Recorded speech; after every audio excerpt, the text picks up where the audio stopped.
What's Gucci, y'all? So anyway, let's talk about something. Title this video, or subject matter, lack of a better word, like we always say. Do Christians have the will to be violent like, we'll just say, other Abrahamic religions? Are Christians really on the forgiving side? And I'm just going to go with a simple no, and we're going to go with a little bit of yes, and I'll explain why in the video as quick as possible, because of dumb YouTube verification. So it's like rednecks versus punk rockers. Now you got the, migrant crisis. It ain't punk rocker squat no more.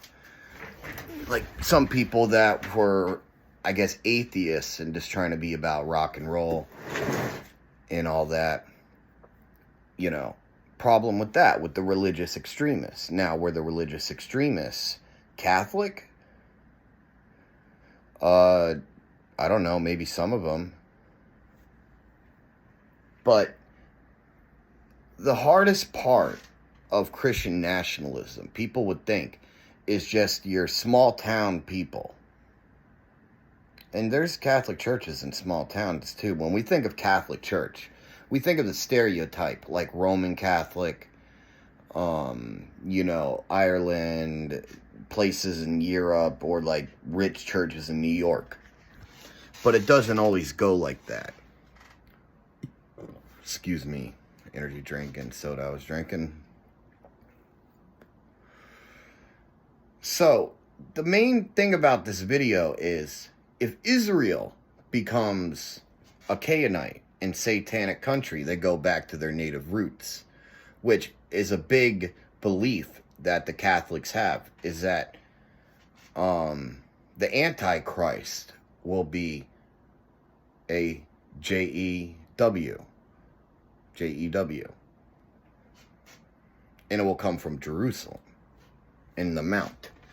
And now, if we know about the Tophet, okay, and how Judaism is, Christianity is Judaism's pawn, the Tophet, they try to say was a Canaanite practice, but actually was a Hebrew and, Israelite practice, a Judaic practice, because when the Romans kicked the hats out of, the Holy Land, they went to Carthage, aka modern-day Tunisia, and they were doing the same thing, the Tophets, going and sacrificing, kinder, little kids.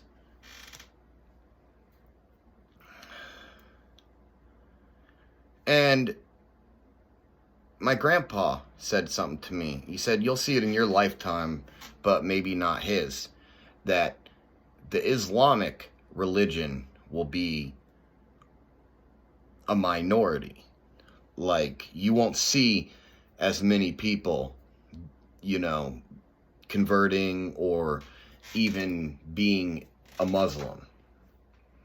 More on that later.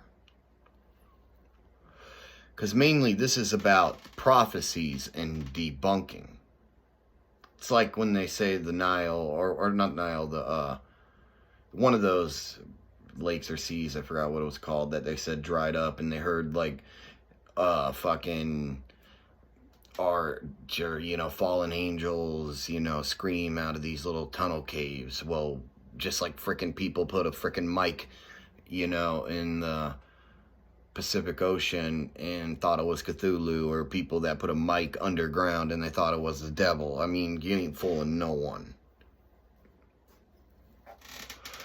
So, when the secular Israelis start getting fed up with the extremism from Jerusalem and the strict religion and all that,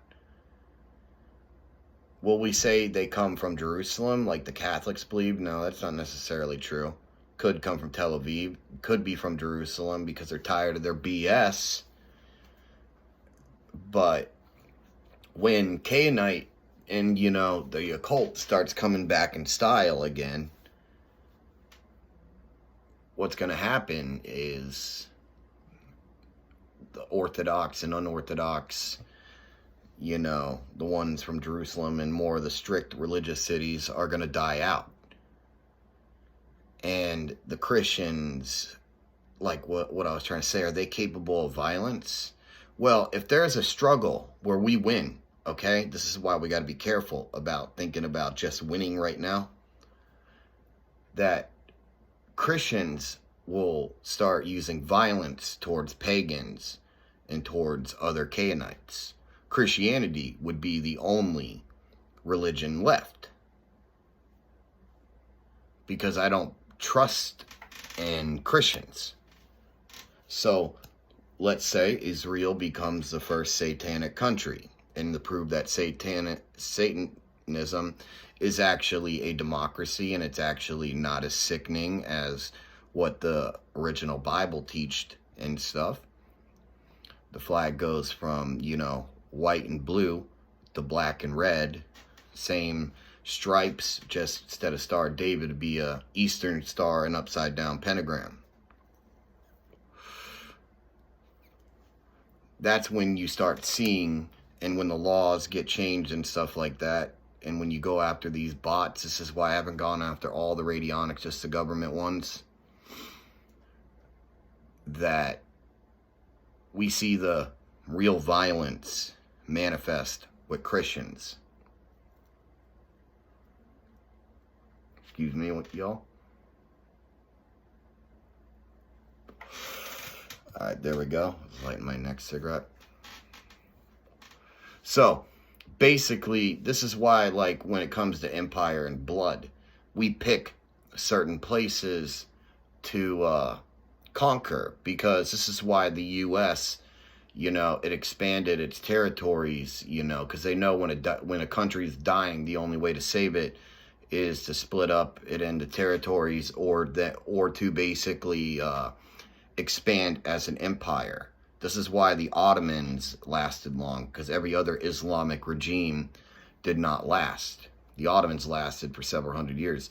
They knew that basically if their country was going to shrink and it was going to die, they would just have to expand on it. And that's what the U.S. is learning how to do. So they've expanded their territory within, you know, waters and all that, subtly. But, you know, like I said, if you don't think Christians are capable of violence and punishing people and going for witch hunts again, then that is the big problem. Because they will. Women are supposed to be nurturing, caring. A Christian woman would not be dating a pagan or a Satanist on the Forbidden Love TV show. Just saying. So once Israel and once the Islamic world starts crashing down, by then, before that even happens, we're already going to be cursing the Catholics to turn out to be our personal whores. Because how dare these Catholics judge us? How dare they be against original native spirituality, pantheons of gods that they've called demons. Fine, they're demons, but they're demon gods, and they have just as much power as your God that's fake and uses lies to manipulate people.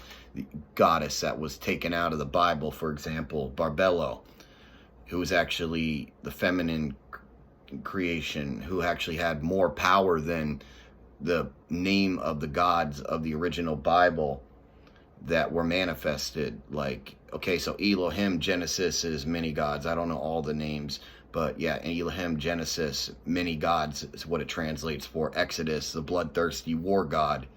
Like, Barbello had more power over all those gods.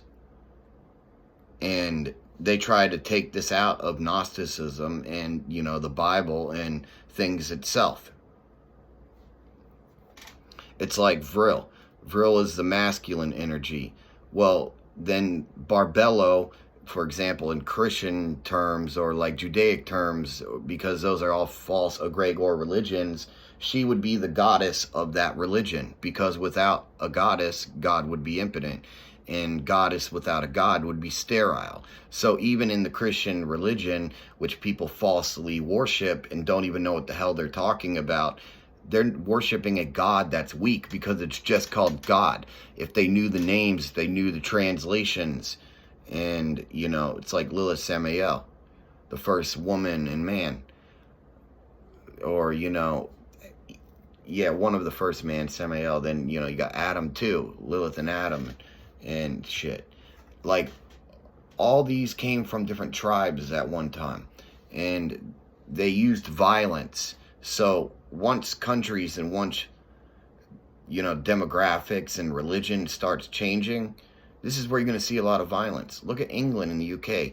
Many people were getting into paganism there. And look at some of the problems that's happening, like the UK and stuff. Especially in London. Not the whole country, but London. We know that Abraham is violent. And the Christians try to come off as not violent and civilized. But once, like, religion and demographics start changing, unless we take care of all the Catholics and all the Protestants, and maybe not the Protestants so much, then the world will be peaceful.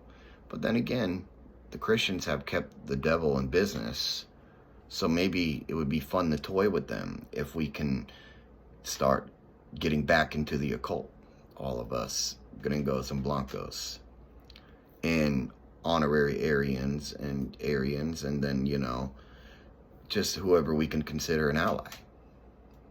I've gotten into Shintoism because I think the Japanese are a great ally. So, fuck it, right? At the end of the day, we know the plan and what would happen with the world. So, let's end this video. Ciao, ciao.